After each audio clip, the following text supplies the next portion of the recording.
శీర్షిక రహస్య గది. రచన సునీత నీలం. చదువుతుంది ప్రియదర్శిని. అది హైదరాబాద్. సమయం రాత్రి 11 గంటలు. అనూహ్య తన కొత్త అపార్ట్మెంట్లోకొచ్చిన మొదటి రాత్రి. హైదరాబాద్లోని ఓ పాత భవనం 5వ అంతస్తులో ఆమె అద్దెకు తీసుకుంది. లోపలికి వెళ్లిన వెంటనే ఇంట్లో ఏదో విచిత్రమైన వాతావరణంలా అనిపించింది. గదులు ఖాళీగా ఉన్న గాలి కదిలినట్లనిపించింది. ఆమె చుట్టూ చూస్తూ ఇంటిని పరిశీలిస్తుండగా హాల్లో ఒక పాత ఫోటో ఫ్రేమ్ కింద ఓ కీ కనిపించింది.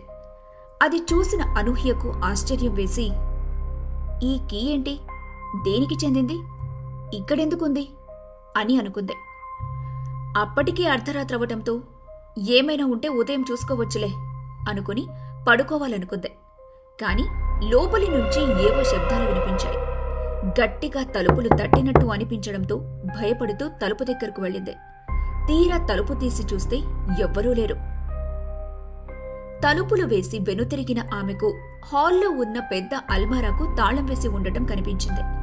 ఆమెకు వెంటనే ఆ కీ గుర్తుకొచ్చింది. దానిని తీసుకుని అల్మారాను తెరవగా లోపల ఒక సీక్రెట్ డోర్ ఉంది. ఆమె ఆ డోర్ తెరిచే సమయానికి వెనుక నుండి ఎవరో ఆమె భుజం మీద చెయ్యి వేశారు. గుండె ఆగినంత పనైందామెకు. అనూహ్య వెంటనే వెనుతిరిగి చూసింది. ఎవ్వరూ లేరు.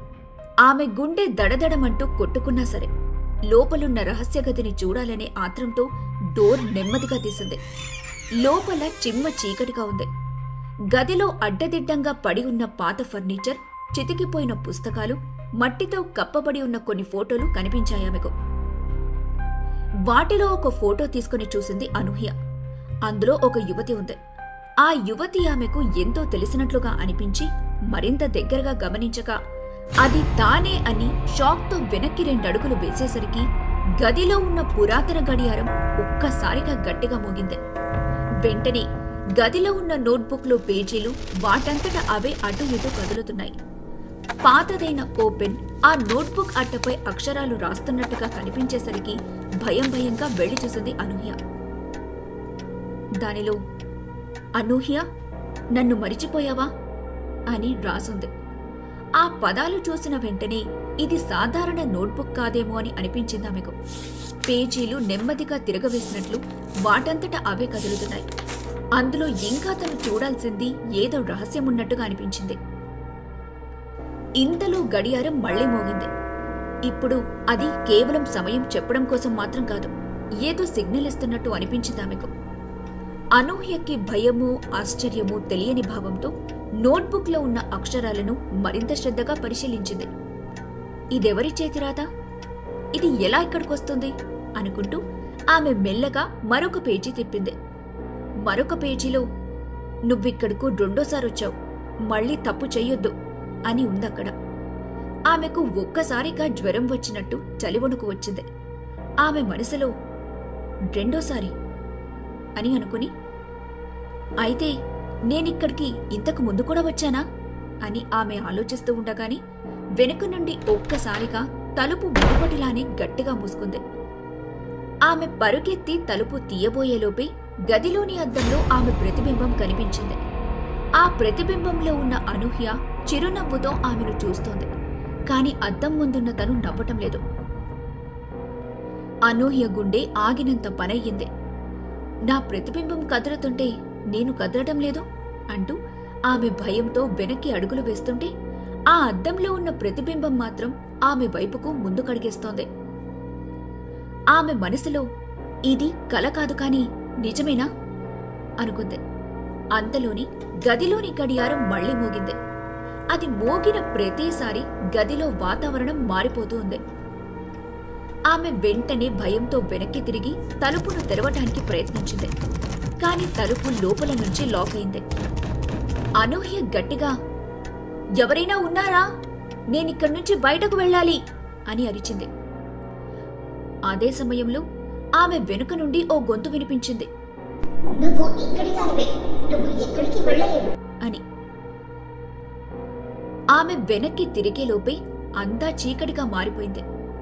అంతలోనే ఒక్కసారిగా గదిలో లైట్ వెలిగింది. భయంగా చుట్టూ చూడగా ఆమె మళ్లీ అదే అపార్ట్మెంట్లోని హాల్లో ఉంది కాని ఒక చిన్న తేడా ఏంటంటే అల్మారా గాని రహస్య గది గాని ఏమీ లేవు. అనూహ్య భయం భయంగా చుట్టూ చూసింది. ఏదీ మారిపోయినట్లు లేదు. ఇదంతా ఒక కల అనుకుంది. కాని టేబుల్ మీదున్న ఆ పాత నోట్బుక్, దానిపై రాసున్న వాక్యం మాత్రం నిజమే. నువ్వు మళ్లీ వచ్చావు, ఈసారి తప్పు చేయొద్దు అని ఉన్న ఆ మాట అర్థం చేసుకునేలోపే హాల్లోని పెద్ద అద్దంలో ఆమె ప్రతిబింబం మళ్లీ నవ్వటం మొదలుపెట్టింది. అనూహ్య శరీరం చెమటతో తడిచిపోయింది. ఆమె ఒక్క నిమిషం కూడా ఆ అపార్ట్మెంట్లో ఉండాలనుకోలేదు. వెంటనే తన ఫోన్ తీసుకుని ఫ్రెండ్ నీహాకు కాల్ చేసి, నీహా, నేనిక్కడ ఒక్క నిమిషం కూడా ఉండలేను. ఇక్కడ ఏదో చాలా విచిత్రంగా ఉంది, ఏదో జరుగుతుంది అని చెప్పింది. వెంటనే నీహా, అను, ఇప్పుడే అక్కడ్నుంచి బయటికి రా, కానీ ఒక్కటి అని ఏదో చెబుతూ ఆగిపోయింది. ఏమిటది అని అనూహ్య అడిగేలోపే కాల్ కట్ అయిపోయింది. అయితే కాల్ కట్ అయింది కాని నీహా చివరి మాట అనూహ్య ఫోన్లో రికార్డ్ అయింది. అందులో స్పష్టంగా వినిపించింది. అదేమిటంటే, ఆ అద్దంలోకి చూడొద్దు అని. ఈ మాట విన్న వెంటనే అనూహ్య వెనక్కి తిరిగింది. హాల్లో ఉన్న పెద్ద అద్దంలో తన ప్రతిబింబం ఇంకా నవ్వుతూనే ఉంది కాని ఇప్పుడు అది కదులుతోంది. అనూహ్య మాత్రం కదలకుండా నిల్చుంది. ప్రతిబింబం ముందుకు వచ్చి ఆమె వైపు చూస్తూ నెమ్మదిగా తన చేతిని అద్దంపై ఉంచగాని అనూహ్య కూడా అలానే చేసింది. అప్పుడే ఒక్కసారిగా ఆమెను లోపలికి లాగేసింది. ఆమె ఇప్పుడు అద్దం లోపల బంధించి ఉంది. బయట ఉన్న ఆమె రూపం నెమ్మదిగా ఫ్లాట్ నుంచి బయటకి వెళ్లిపోయింది. అనూహ్య గట్టిగా అరుస్తూ, నో, ఇది నిజం కాకూడదు అని అద్దం తట్టింది. కాని ఏ శబ్దం బయటకు వెళ్లలేదు. అద్దం అర్థం కాకుండా పొడవుగా మారిపోయింది. మరోవైపు అద్దం వెలుపలున్న ఆమె రూపం అనూహ్య మిత్రురాలు నీహా ఇంటికి వెళ్లి తలుపు తట్టింది. నీహా తలుపు తీయగాని ఎదుట కనిపించిన అనూహ్యను చూసి ఒక్కసారిగా కంగారుపడి, నువ్వు నువ్వు కాస్త వెనక్కి వెళ్ళు అని నీహా చెప్పేలోపే ఆ రూపం భయంకరంగా నవ్వుతూ, నువ్వేమీ భయపడాల్సిన అవసరం లేదు నీహా, ఇప్పుడు నువ్వు నా వలలో పడాల్సిందే అంటూ ఒక్కసారిగా అద్దంలో అనూహ్య చేతులు నీహాను తాకాయి. వెంటనే ఆమె కళ్ళు వెడల్పయ్యాయి. నెమ్మదిగా నీహా రూపం కూడా మారిపోసాగింది. మరోపక్క ఆ అపార్ట్మెంట్లో అద్దం లోపల ఉన్న అసలైన అనూహ్య గట్టిగా అరుస్తూ తన చేతులను గోడకు తట్టి, నేనిక్కడి నుండి బయటకు రావాలి అని అంది. ఆమె వెనక్కి తిరిగి ఇక్కడ్నుంచి ఎలా అయినా బయటపడాలని గదిని మొత్తం గమనించింది. అనుకోకుండా హాల్లో ఉండాల్సిన ఆ పాత నోట్బుక్ ఇప్పుడు ఆమె చేతుల్లో ఉంది. దాన్ని ఓపెన్ చేయగానే కొత్త వాక్యం కనిపించింది. నువ్వు ఒంటరి కాదు, ఇదే మొదలు. తప్పించుకోవాలంటే నీ గతాన్ని గుర్తించు అనే అక్షరాలున్న పేపర్ తెరుచుకుని ఉంది. అనూహ్య ఆశ్చర్యంగా, నా గతమా? ఇక్కడికి వచ్చే ముందు నేనేం మర్చిపోయాను అంటూ ఆ నోట్బుక్లోని వాక్యాన్ని చూస్తూ, నా గతం గుర్తించు అంటే ఏంటి అని జుట్టు పీక్కుంటూ మళ్లీ గదిలోని గోడల్ని చూసింది. ఒక్కసారిగా గోడలపై పాత ఫోటోలు కనిపించాయి. ఆ ఫోటోల్లో చిన్నపిల్లలు, ఒక ముసలావిడ, ఒక యువతి ఉన్నారు. ఆ యువతి అనూహ్యనే. ఇదెలా సాధ్యం? ఈ ఫోటోలు ఇక్కడికెలా వచ్చాయి అంటూ ఆమె ఒక్కొక్కటి పరిశీలించసాగింది. ఒక ఫోటోలో చిన్నపిల్లలు నవ్వుతూ ఉన్నారు. వారి వెనుక ఒక పెద్ద చెట్టుంది. కాని మరొక ఫోటోలో అదే పిల్లలు కనిపిస్తున్నారు కాని వారి ముఖాలు చెరిపేసున్నాయి. ఆమె గుండెవేగం పెరిగింది. సరిగ్గా అప్పుడే గదిలో గట్టిగా ఓ అరుపు వినిపించింది. నీ వల్లే ఇది జరిగింది అంటూ. వెంటనే అనూహ్య వెనక్కి తిరిగి చూసేసరికి అక్కడొక భయంకరమైన వృద్ధురాలు నిల్చుంది. ఆమె కళ్ళు ఎర్రగా మెరుస్తున్నాయి. ఆమె వెంటనే, నీ వల్లే, నువ్వు మర్చిపోయావు కాని నేను మర్చిపోలేను అని అంది. అనూహ్య భయంతో, నువ్వెవరు అని అడిగింది. వృద్ధురాలు చిరునవ్వుతో ముందుకొచ్చి, నీ మిత్రురాలు నీహా నిన్నెందుకు చూడగానే భయపడిందో తెలుసా? ఎందుకంటే నువ్విక్కడ రెండోసారి వచ్చినప్పుడు మారిపోయావు అని అనకని. అంటే అని అడిగింది అనూహ్య. అప్పుడు ఆ వృద్ధురాలు, నువ్వు నిజమైన అనూహ్యవు కాదు, అని అనగాని అనూహ్య గుండె ఒక్కసారిగా ఆగినంత పనైందే. మాటలు కూడబలుకుతూ ఏ ఎందుకని అని అడిగింది. అప్పుడు ఆ వృద్ధురాలు, నువ్వు నిజమైన అనూహ్య అయితే బయట ఇంకో అనూహ్య ఎలా ఉంది అని అడిగింది. అప్పుడే అనూహ్యకు ఒక్కసారిగా ఫ్లాష్ బ్యాక్ గుర్తుకొచ్చింది.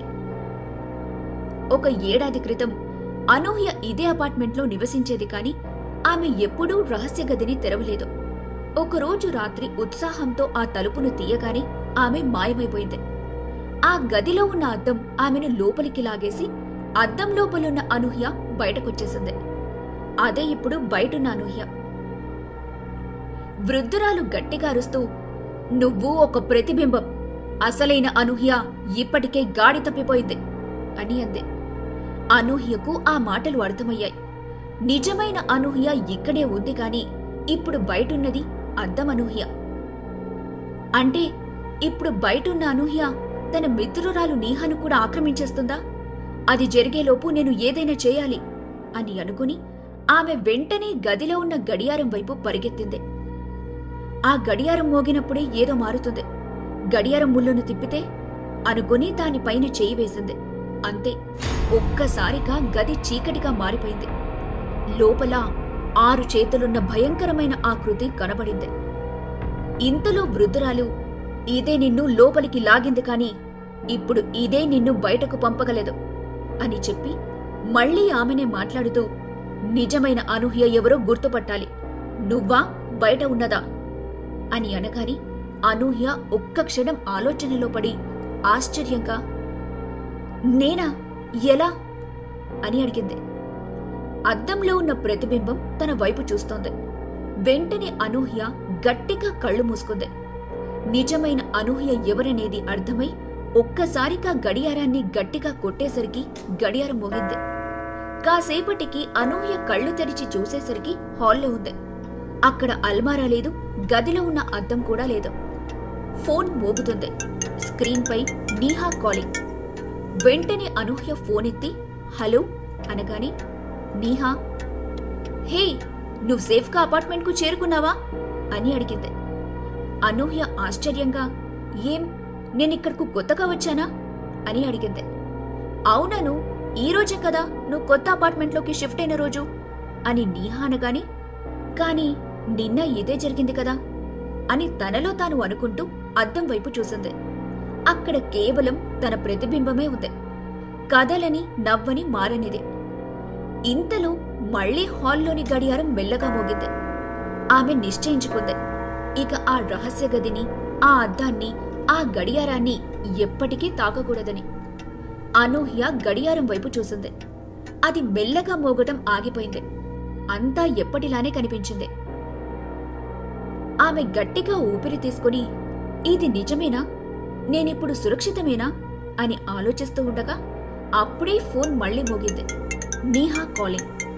అనూహ్య ఫోన్ ఎత్తి హలో అనగాని, నీహా, హే, నువ్వు సేఫ్గా అపార్ట్మెంట్కి చేరుకున్నావా అని అడిగింది.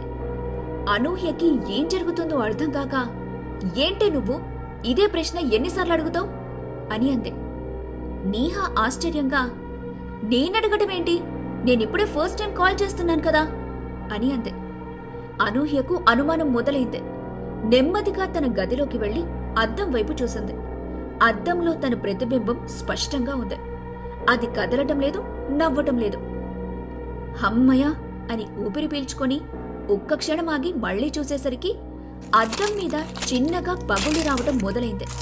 అయితే ఆ పగుళ్లు మెల్లగా పెరుగుతూ ఓ ఆకారాన్ని ఏర్పరచుకున్నాయి.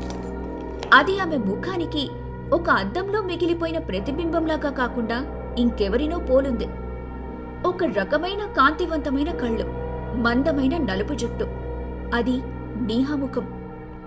అనూహ్య భయంతో అద్దం దగ్గరకొచ్చి నీహా అని పిలిచేసరికి అప్పుడే ఫోన్ మళ్లీ మోగింది.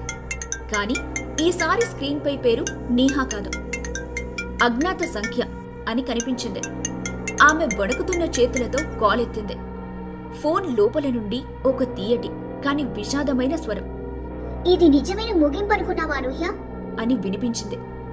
అనూహ్య గట్టిగా ఎవరది అని అడిగింది. అటువైపు నుంచి ఎటువంటి సమాధానం రాలేదు. కాసేపటి నిశ్శబ్దం తర్వాత, అనూహ్య, నువ్వు ఎప్పటికీ బయటపడలేవు. ఈ గది నీదే. నువ్వు దీనిలో భాగమే అని వినిపించింది. అనూహ్య అరుస్తూ ఫోన్ని విసిరేసింది. ఆమె గది నుంచి బయటకు పరిగెత్తబోయింది. కాని హాల్లో ఒక కొత్త తలుపు కనిపించింది. అదే రహస్య గది తలుపు. మళ్లీ అక్కడే ఉంది. ఆమె దాన్ని తెరిచింది. గది లోపల ప్రవేశించగానే ఈ గది చాలా పరిచయమైనట్లు అనిపించింది. గోడలపై చిన్న చిన్న గీతలు, మట్టిలో పాతిపెట్టిన పాత కుర్చీలు, ఇవన్నీ ఆమె ఎక్కడో చూసినట్లున్నాయి. అయితే గదిలో ఒక పాత కప్పబడిన అద్దం కనిపించింది. ఆమె దాని మీదున్న దుమ్మును తుడిచేసరికి ఆ అద్దంలో ఒక చిన్న పాప కనిపించింది. ఆ పాప ఏడుస్తూ, నీకు గుర్తుందా అను?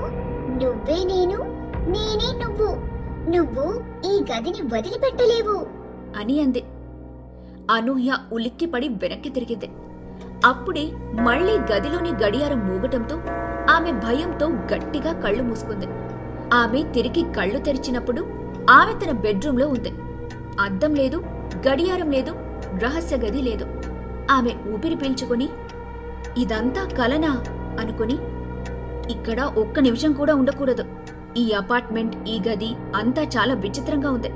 జరగనివి జరిగినట్టు, ఏదేదో జరుగుతున్నట్టు అనిపిస్తుంది అనుకుంటూ ఉండగా అదే సమయంలో హాల్లోని గడియారం మెల్లగా మోగటం మొదలైంది. అనూహ్య భయంతో అద్దం వైపు చూడకుండా ఆ రాత్రి ఇంటిని వదిలేసి పరిగెత్తింది. కాని ఆమె ఎక్కడికి వెళ్లినా ఆ గడియారం శబ్దం ఆమెను వెంటాడుతూనే ఉంది. సమాప్తం. ఇలాంటి మరెన్నో ఆసక్తికరమైన కథల్ని వింటూనే ఉండండి మీ తపస్వి ఆడియో స్టోరీస్లో.